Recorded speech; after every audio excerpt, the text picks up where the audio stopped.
Good morning, children.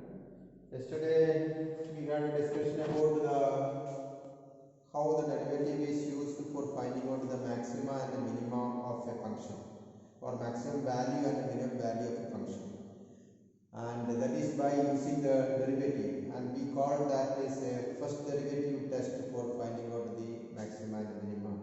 I just recapitulate it once again. That is what we have done there is, if the function is given as y is equal to fx, we found out f dash x and equal to 0 and get the turning point.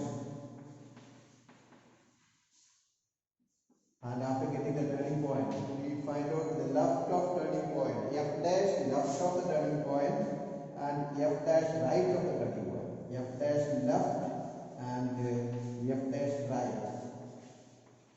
And what is there? F dash left positive and f dash right negative, the turning point will be a maximum. And f dash left negative and f dash right positive, the turning point will be a minimum. That is what we have learned yesterday. And this test is called the first derivative test. Now we have one more method for finding out the maxima and the minima. That is by using the second derivative. You just see the figure. Say suppose this is 1. So this is y is equal to f of x function, and this is,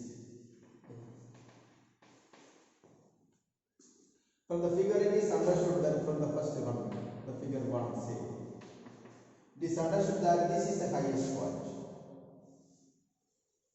And we know that the highest point, the maximum peak, that is tangent is parallel to x-axis. And slope of the tangent, when the tangent is parallel to x-axis, slope of the tangent should be equal to slope of the x-axis. So slope of the tangent, we know that slope of the tangent is f dash x or dy by dx. That means at the highest point f dash x is 0. Now, this point f dash x is 0. And what about the left side? Is positive, because it is increasing. As x increases, function increases. And what about the right side? You can see that f dash x is decreasing. Now think about the function f dash x, not f of x function. Function f dash x. As a function f dash x, it shows that from greater than 0, it reaches to 0 and then it goes to negative. That means f dash x function is slowly decreasing as x increases. Here, remember here, f dash x is positive, f dash x is equal to 0 and f dash x is negative. So f dash x as a function, it is slowly decreasing as x increases. So f dash x is a decreasing function. And we know that for a decreasing function, its derivative, that means d by dx of f dash x is, for a decreasing interval, its derivative is negative. That is d by dx of f dash x, that is f2 dash x is negative.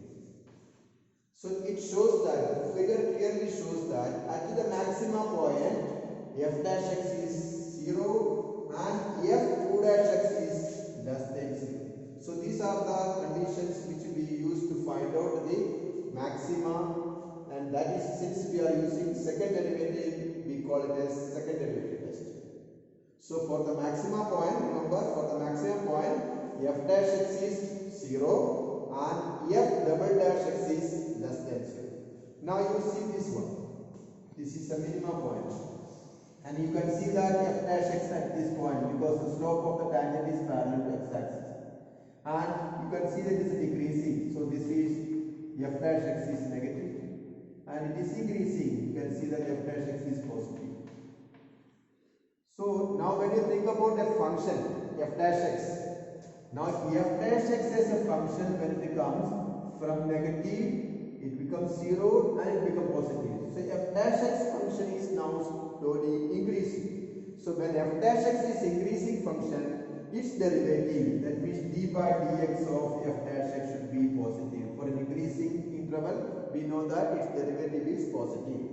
So that is f2 dash x thereby we get a result. For a minima, f dash x is 0 and f double dash x is positive. Repeat it again. For a maxima, f dash x is 0 and f double dash x is negative. For maxima, it is second derivative is negative. And for minima, f dash x is positive. Sorry, f dash x is equal to 0. F dash x is equal to 0 and f double dash x is positive. For minima, f dash x is 0 and f double dash x is positive. So this is the result we will be using for finding out the maxima and the minima. And there may be some cases where f double dash x also is coming as 0. Then we say that the test fails. We cannot conclude whether it is a maxima or minima. So in the second derivative, there is some limitation.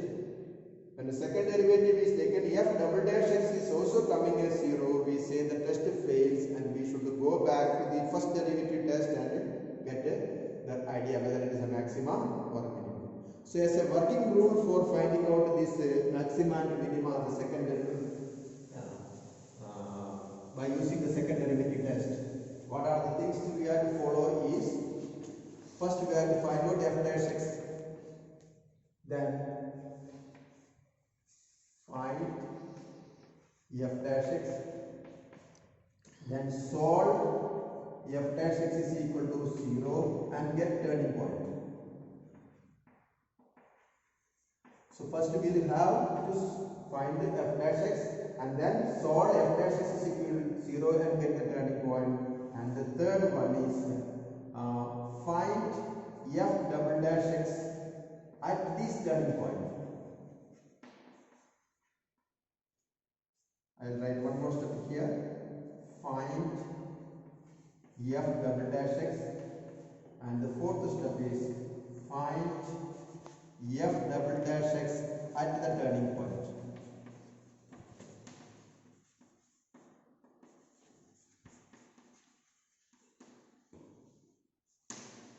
So what is the find f dash x, then solve f dash x equal to 0, which gives a turning point.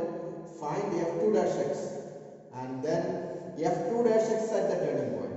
Then we have this one. f2 dash x at the turning point is negative, the turning point is a maxima. f2 dash x at the turning point is positive, the turning point is a minima. And f2 dash x is 0 at the turning point, then test fails. Then we will go back to the first derivative test to find out. So what are the main things you have to remember is find f dash x, solve f dash x is equal to 0, get the turning point, and find f2 dash x at the turning point. And f2 dash x is negative, the turning point is maxima. f2 dash x is positive, the turning point is minimum. f2 dash x is positive at the turning point, it is a minima. Positive means minimum. f2 dash x is negative, the turning point is maximum. And once you get to the maxima and the minima, you can find out the maximum value and the minimum value. If you take an example, say fx is equal to 2x cube minus 6x square plus 6x plus 5, say. And I am trying to find out the maximum and minimum, if any. F dash x becomes 6x square minus 12x plus 6. And f dash x is equal to 0 gives, what is the 6x square minus 12x plus 6 is equal to 0. That is 6 into x square minus 2x plus 1 is equal to 0. Or 6 into x minus 1 whole square is equal to 0. So you get x is equal to 1 as the turning point from here. Now f2 dash x. What is f2 dash x? This is f dash x. f2 dash x is 12x minus 12. Now f2 dash at the turning point. So f2 dash 1. It is 12 into 1 minus 12. You can see that the second derivative also is going is 0. So the test fails. Then what is the way of finding out this? You have to go back to the first derivative test, and then only we will be able to decide. So what is the first derivative? You have to find out the left and right of the turning point. So f dash 0.9. F dash 0.9. What is f dash 0.9 here? 6 into 0.9 minus 1 whole square is positive. And f dash 1.1. 6 into 1.1 minus 1 whole square is also positive. And you can see that left and right also both it is coming positive. So the point is called as a point of inflection. So this is the way of finding out the maxima or minima, if any, by using the second derivative test. Okay, I will share some of the questions.